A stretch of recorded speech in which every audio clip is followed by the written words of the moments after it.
Hello, friendly people of the internet. I am Hyper Super Sora, and welcome back to Remembering Avatar, where I talk about the Avatar The Last Airbender episodes completely from my memory, then I watch them to see what I got wrong. Today we're tackling The Runaway, a rather meh episode if you ask me. What happens? Seems like Katara betrayed Toph and got her captured. Huh? Flashback. Yeah, Toph, Aang, and Sokka have been doing schemes. You cheated him. No, he was a cheater. I cheated a cheater. So yeah, they start doing this in order to, what was the word? In order to fund the war effort, essentially. Toph is scamming people to get their money, and Sokka's using that money to fund his war effort. Honestly, a pretty brilliant idea. But yeah, Toph is doing all these scams. Katara is initially against it. Katara, you like stealing. You do it all the damn time. Anyway. Yeah, so Toph, Aang, and Sokka are basically doing all these scams to fund the war effort. All of them have a little heart-to-heart. A lot of things where it's just like, Toph, what is this? I can't read! I'm blind, you people! But yeah, what was it? Eventually she gets a bounty on her head. The Runaway, as she's called. And yeah, she's worth a lot of money. And this is the episode where Aang and Sokka have one brain cell shared between each other. I know you guys didn't send this. Toph can't read. How the fuck did we forget that? But yeah, what was it? Also, Sokka gets a Hawk this episode. Hawkeye. Never shows up again, irrelevant, but I remember it. So, yeah. Katara, I promise, Avatar promise, blah blah blah, I won't do any more scams. Next scene, scamming! Aang, I hate that I love you. Okay. Where am I? Doing all these scams. Eventually it leads to a little confrontation. And Sokka masterfully plays it out. Katara's in the water, which Toph can't see very well, underneath the cliffside. So, Osaka brings Toph to that cliffside and has a little heart-to-heart with her. About why Katara is doing this, blah blah blah, and they get a little insight onto each other. Don't you tell Katara that I said that! I didn't say anything to her. You did, though. Fuck! So, knowing this little revelation, this little heart-to-heart about Sokka cannot remember his mother's face, how she sees Katara, how he sees Katara as basically the mother figure, and Toph's own rebellious stuff, Katara decides to play along. I want to do the ultimate scam, aka get the money off the Runaway bounty. Thus is where the episode cuts in. Captures Toph. Hey, what kind of cell is this? A wooden one. Apparently the legend of metal bending is spread far and wide at this point. But before Katara can get the money, guess who shows up? That's her, the girl with the avatar. In walks in Combustion Man. How are we going to escape? What about your meteor bracelet? I was afraid they'd take it from me, so I left it behind. Shit. So Aang and Sokka go to rescue them, with their one brain cell they share this episode. And thus they run into Combustion Man. It's Sparky Sparky Boom Man! You know what? I'm not thinking that name's gonna stick. Katara and Toph are trying to think of ways to escape until Katara realizes she's swimming up a storm and uses that to water bend her way out of the wooden cell. Katara, you genius! You sweaty genius! That's waterbenders for you, resourceful. They escape. They escape this Combustion Man, throws a rocket at his head, and that disturbs him a bit. But they're able to escape. I don't think about Shiban's giving up. His name fits so well. Episode ends. Not going to lie, I don't remember a lot about this episode, specifically if there's a Zuko plot at all. And if there is, I think it's the part where he's being pampered, like the prince.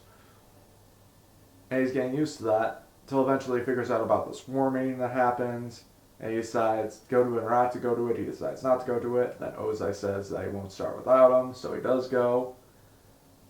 Oh, while I was in there, I was the perfect little prince. But I wasn't me.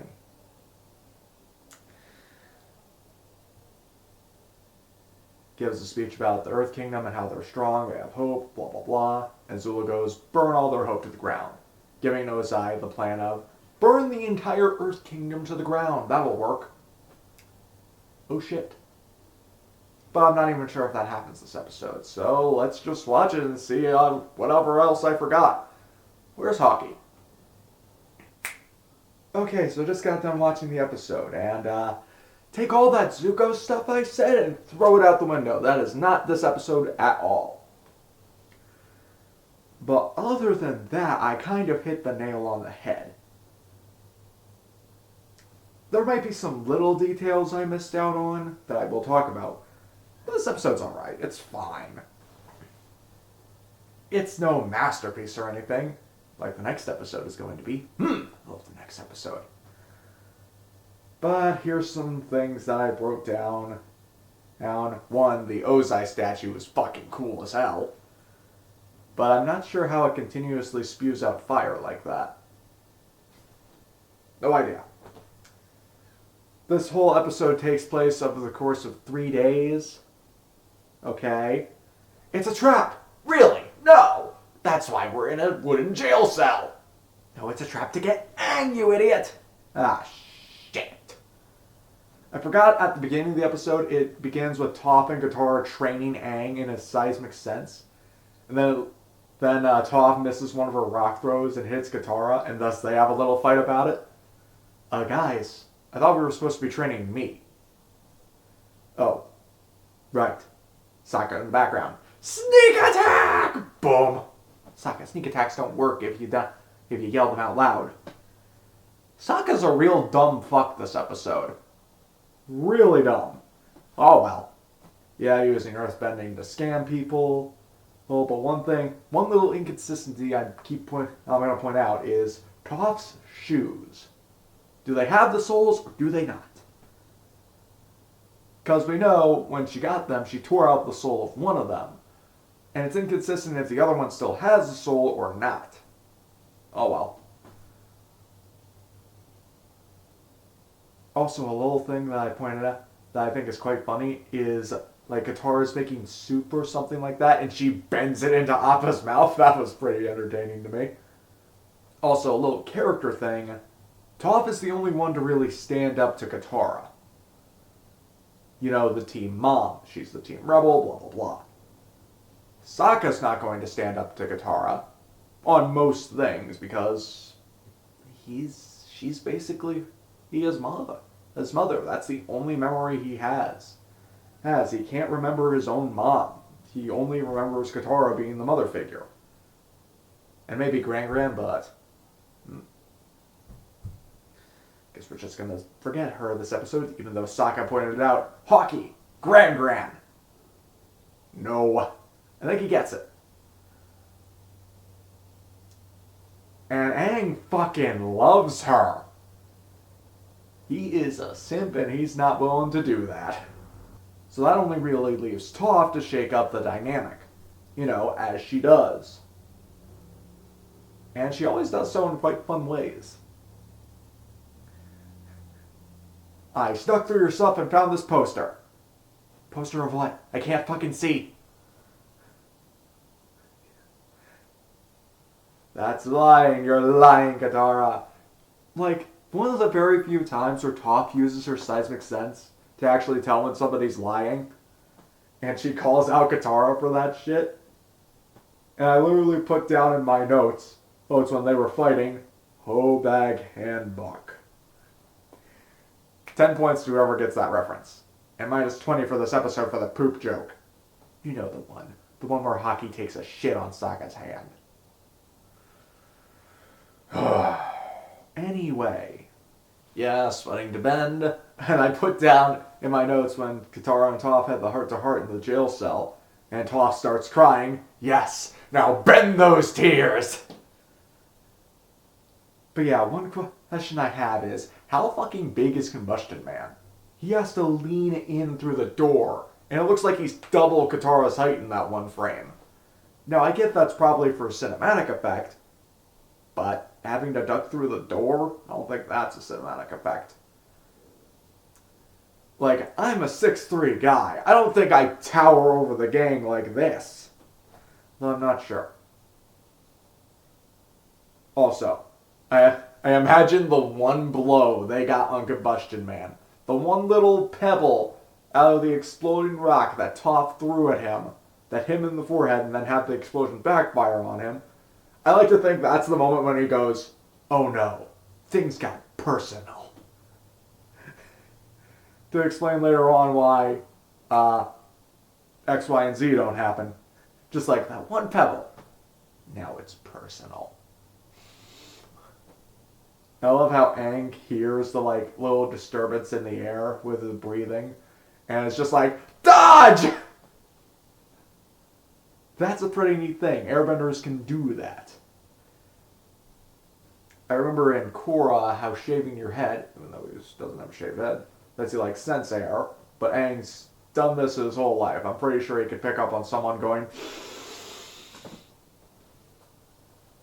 That and the fact that it's a ghost town at the moment, kind of dead giveaway that things are going to blow the fuck up.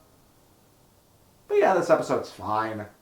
I wouldn't call it the best in the season. I wouldn't even call it the best on this disc. But it's serviceable. Nothing really to say about it. It does its job. It does it fine. What else do you want me to say? The Runaway is a fine episode. Just middle of the road, completely normal. What'd you guys think of The Runaway? Leave your thoughts in the comment section down below. Leave a like on the video if you liked it. And subscribe for more sweat bending. Or weird bending types of water. Soup bending, everybody. Soup bending. And don't forget to hit that little notification bell to see when I upload all the time. Until next time, on Hyper Super Sora. Sayonara.